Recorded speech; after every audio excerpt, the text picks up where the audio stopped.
तर महाशिवरात्रीनिमित्त भीमाशंकर मंदिरात देखील भाविकांची मोठी गर्दी झाली आहे। शासकीय महाअभिषेक करून मंदिर दर्शनासाठी खुलं करण्यात आलं। भीमाशंकर परिसरात वळसे पाटलांच्या हस्ते आरती करण्यात आली आहे। भाविकांचा हा उत्साह आपण पाहतोय। अधिक अपडेट आपण घेणार आहोत आमचे प्रतिनिधी सुनील थिगळे यांच्याकडून। सुनील, काय अधिक अपडेट आहे?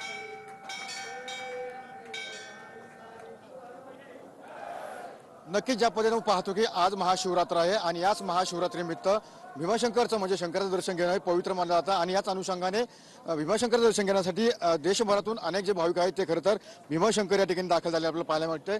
आपण या ठिकाणी पाहतो की भाविकांच्या लांबच लांब रांगा या ठिकाणी लागलेल्या आहेत। रात्री 12 वाजता या ठिकाणी जो शासकीय महाअभिषेक आहे तो करण्यात आला आणि त्यानंतर हे जे मंदिर आहे ते मंदिर खरं तर भाविकांसाठी खुलं करण्यात आलेलं आपल्याला पाहायला मिळतंय। आपण या ठिकाणी पाहतो की मंदिराच्या बाहेरपर्यंत दूरपर्यंत लांबच लांब रांगा लागलेल्या आपल्याला पाहायला मिळतंय आणि हर हर भोले हर हर शंभो अशा गजरात या ठिकाणी जे भाविक आहेत ते भाविक खरं तर रांगांमध्ये उभे आहेत।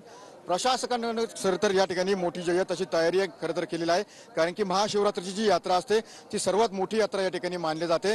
देशभरातून लाखो संख्येने भाविक या ठिकाणी खरं तर दाखल होत असतात आणि म्हणूनच प्रशासन असन पोलीस असन यांच्याकडनं मात्र या ठिकाणी जी तयारी आहे ती खरं तर मोठ्या प्रमाणामध्ये केलेली आपल्याला पाहायला मिळतं। या ठिकाणी पाहतो की कशा प्रकारे सध्या या ठिकाणी जे भाविक आहेत ते भाविक रांगा लावून खरं तर दर्शनासाठी उभे असल्याचं पाहायला मिळतंय। ज्या पद्धतीने पाहतो की मंदिर असेल मंदिराला सुद्धा सुनील, धन्यवाद या सविस्तर माहितीसाठी।